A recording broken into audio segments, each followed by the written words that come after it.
Well, it seems like the key criteria for kosher food relates to the slaughter of the animals. But what about the raising of the animals? So how does the mitzvah of tsar ba'alei chayim relate to the raising of the animals? How the animals live in their lifetime? That's one question on the table. And then sort of a second one is about this issue of eating meat on Shabbat. And is the slaughter even humane as well? I'd like to address that. Good. So Rabbi David Rosen, who I feel blessed I just did an interview with him.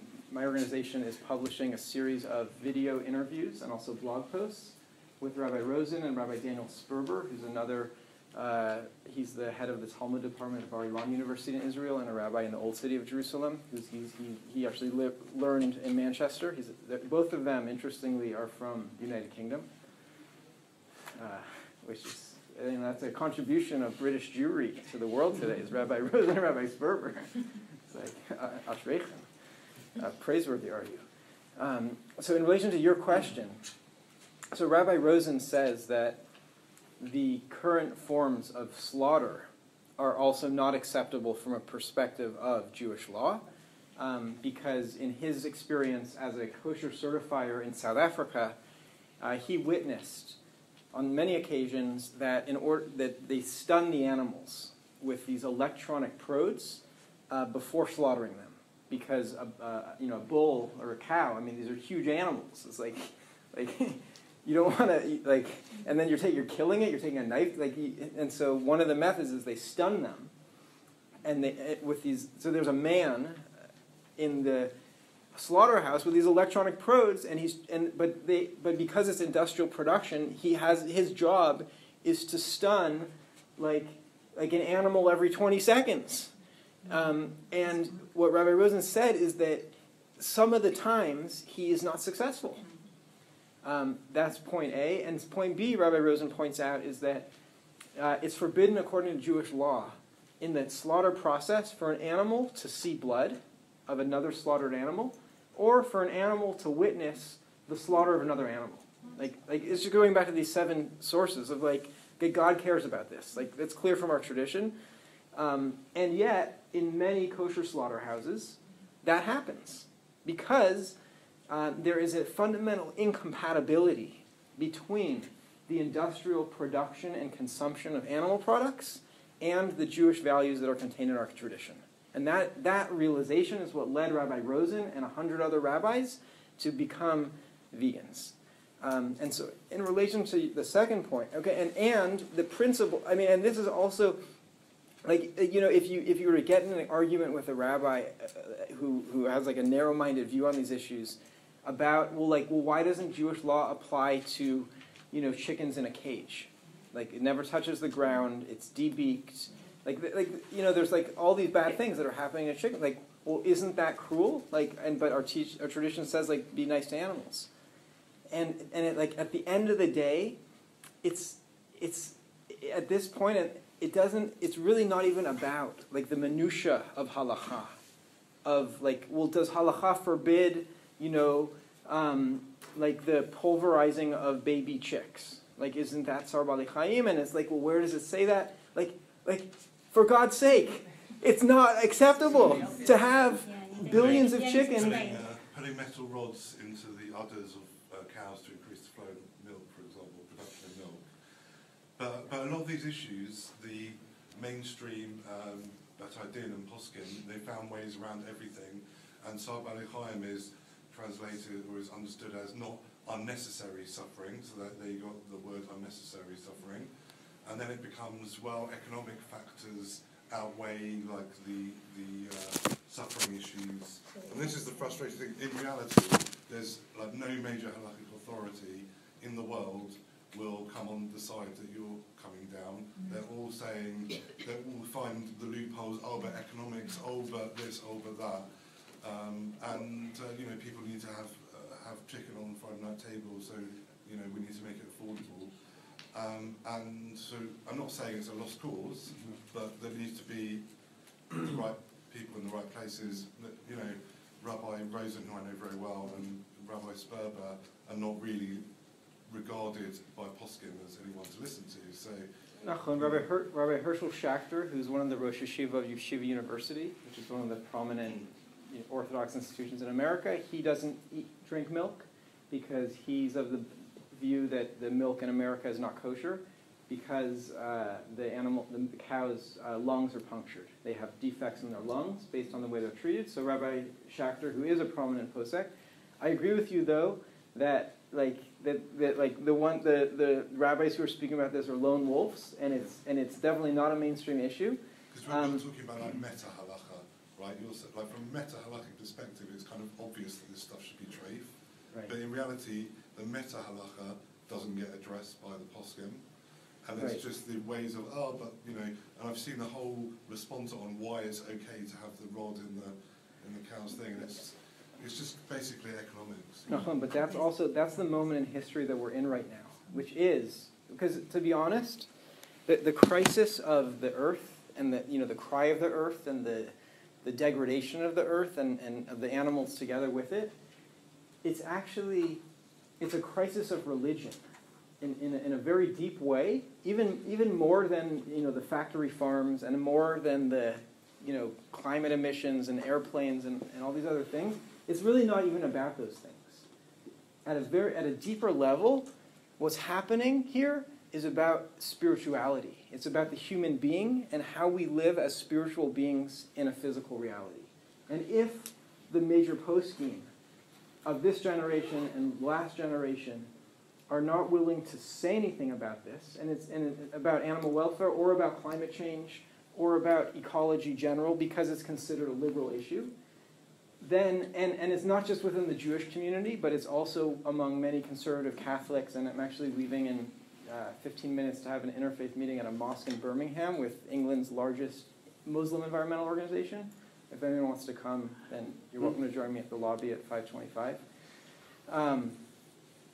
So it's a crisis of religion because if religion does not get on board in turning around the ship Titanic, then religion will go down in the dustbin of history. Okay? And so it's a question of godlut, of mochin de godlut, which means broad-mindedness, of being able to say, wait a second, like for reasons A, B, C, D, E, F, and G, there's problems going on here with animal welfare, and so Judaism needs to be responsive to that, and if you're someone where halacha isn't like telling you what to do every day, but where like Jewish values are, then this is also like an important thing. And so I would say that about when the rabbi says, no, you need to eat meat, it's like a mitzvah, like there's no Shabbat except for meat. Well, so first you just type in, just type in no joy other than meat Shabbat vegan, and you'll get to some good articles because there's a whole refutation of that argument that's. Yeah. There's just one hopeful point I just wanted to make that I've seen this in my time of something that has definitely changed, which is the grassroots led, is that there is not huge, but some more steps towards more female inclusion, and that's not come from the rabbis, that's come from the people, and I think it's going to be a similar thing. I think that this won't be led by the rabbinic sort of sphere. I think it will be led by people who will just make the decision one way or another as to how they want to behave, and I think that might be the way forward. Yeah. In terms of actual steps, it sounds like you're suggesting that like-minded people, whether it's in a synagogue or in a community, like-minded people on this issue should come together and should make representations towards their rabbi or towards communal leaders. Does that sound fair? I mean, I'm just wondering, in terms of practical action, what people here today might want to do. Yeah, so maybe that would be actually a good way for us to end the session. Would be to sit in geographic groups and to think about what can you do to change the world in this regard. Is that of interest to people? Also, when people always are really upsetting, they say, "Oh, you're not eating meat is not making any difference," and I say, "Excuse me, 3% of the population not eating meat directly causes less production. There's no argument to it." And then also, how they say, oh, for years and years people have eaten meat. And that really upsets me because that's a very small population, very widely spread out, eating it once a week, not billions of people eating on a daily basis, and it's not sustainable, and people just refuse it. Good, and so that's part of what this infographic, there are two infographics here that relate to animal welfare. So this one, part of the idea behind it is that it's showing what meat consumption looked like in the time of our grandparents, of where people had a relationship to animals, and then in this little line here, it's showing that people would eat meat like once a month. Okay? And that's also part of the idea behind eating meat on festivals, is that it was such a rarity that people would eat meat because you wouldn't slaughter your cow because you needed your cow. Okay? And then here it's showing the system of animal welfare and the times that they're eating meat, okay, and then this other infographic is showing the verse from Genesis together with some of the benefits of a plant-based lifestyle and 7 plant groups. Okay? Beans, oil, grain, nuts, seeds, fruits, and vegetables. Just a question, strategically, the objective is not veganism as such, but a reduction in cruelty to animals. Wouldn't a good strategy be to talk to the issue of cruelty to animals rather than veganism? And so I don't have a problem with people eating meat on Shabbat, but if you're not prepared to witness the killing of animals, if you're not prepared to be there and see what right do you have to eat the animal? I speak to a lot of friends of mine who live on farms and not commercial farms, but just kind of residential farms. They themselves kill the animal, and they use every part of the animal, and ethically, I'm much more comfortable with that. I don't know if I would do it, but there seems to be an ethic in that, like your first infographic. Yeah. So it's a valid point. In other words, well, why does someone, why be vegan when, there's grow and behold farms in the United States, and there's other sources of ethically produced meat and eggs and dairy. Now, first of all, it takes a lot more it's a lot more expensive, first of all, to produce these, and many people are not willing to make that expense. It's oftentimes double the cost. And also, the Earth is moving now. In a few years, we're going to be at 8 billion people. We're adding 70 million people a year. So, and that's part of the reason why there's 80 billion factory farm animals. The idea that humanity can sustainably have a diet that is anywhere similar to our current diet, that's why a lot of people are saying to go cold turkey, to go to a plant-based lifestyle, because it's also, to balance out the imbalance in the world today. Can I just make Yeah. a comment? The good news is that there are a tremendous amount of young people in the non-Jewish community that are vegan. Vegetarian and veganism is absolutely sweeping. The bad news is that I grew up when animals were in fields, but for most young people today, an animal is something cut up under cling film on a polystyrene dish. There's no connection with animals in the minds of most people when they buy their meat.